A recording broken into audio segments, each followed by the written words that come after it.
lifestyle's been a little less active, so that's never very difficult. Very difficult. It's given me more time to I've had time to watch TV. I've had time to TV watch sports. Obviously, I don't really watch anything but now NASCAR. So but I'm just saying it's fun to be able to be a fan of the sport.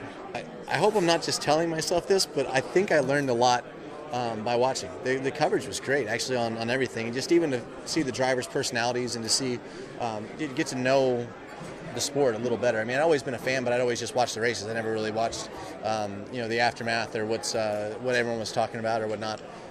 So it was kind of neat to see that. And then it's got the iRacing machine and I've been putting laps on all the tracks. And it's not exactly the same, but I tell you what, I went down race Daytona, and I probably put 10 hours on Daytona before I went down there, and my braking points were, it was pretty spot on. I was like, this is cool. I knew the course, and it took me a lot less time to, my third lap around Daytona, the first time ever driving there, and I was within a second and a half of where I ended up, at the very end. It's, so that was pretty good for never being in a Ferrari, only on iRacing. It was all right.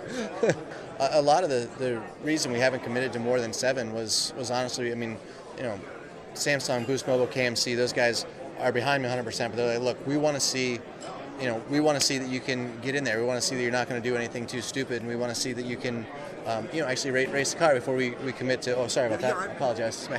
Before we commit to anything more, and that's understandable. It might even be intentional from my agent and from them. I always do a lot better under pressure. When someone tells me I can't do it, that's usually what inspires most of the greatest things that I've been able to accomplish. So, it is a lot of pressure, and I think that's the best thing. It's what I need. So hopefully it'll help.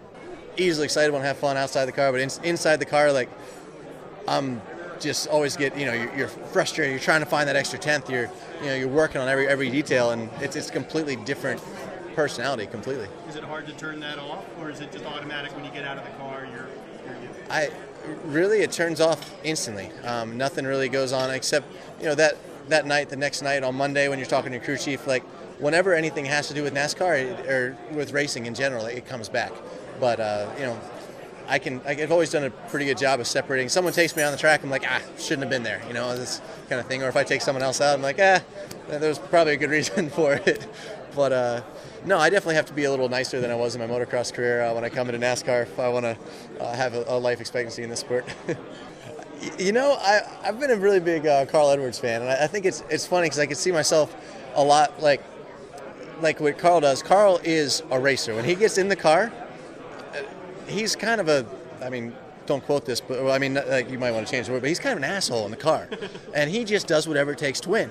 And I like that. But when he gets off the car, he separates racing from what it is, and he's like, dude, hey, look, I'm really sorry I took you out.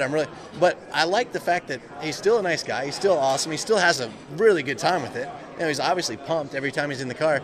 And when he's in the car, he goes for it and just gives her hell. And I know that's probably not someone I should maybe be emulating, especially when I start out. I won't have any friends or be able to draft or partner with anybody. But no, it was the guy that I kind of will probably be the most like. Well, the first day I was in the car, I was like a couple tenths off of everyone that was out there. Truex, Ryan was out there, and I was like, this is not bad. And they're like, oh, where are we going to get those 3 tenths? I'm like, 3 tenths? This is great. They're like, nope. That's like they're between qualifying pole and not qualifying. It's like, this is gonna be a long road.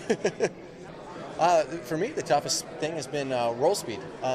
It sounds ridiculous, but everything that I've always done has been charge as hard as you can, brake as hard as you can, get the car, the motorcycle rotated, and charge out. With NASCAR, it's been a lot of get in, slow it down, but keep that thing drift. You got to drift all the way around the corner, which means you can't overbrake at all. Because the second you start to get on the gas, the front tires, and I'm used to all-wheel drive cars, so you can get on the gas, turn the wheel in a little bit, and there's no understeer, or tight, I guess is what the NASCAR term would be. So I gotta relate to this a little better here, but no. So I get in, the rear-wheel drive car, and I come in and I'm like, everything's good, and I get on the gas, and it just goes tight and straight to the top of the course. I'm like, well, that was a waste of of momentum. Hopefully the fans stay with me. Hopefully the fans follow me, and I know it's going to be a long road, dude. And anyone that expects me to get in and just win, which a lot of guys are like, it's easy, just jump in, turn left, pin it. Yeah, you're crazy, it's going to work. I'm like, that's not how it works, man. So we'll do the best we can, though. Rowdy.com. Say it like it is. Say what like it is? Rowdy.com.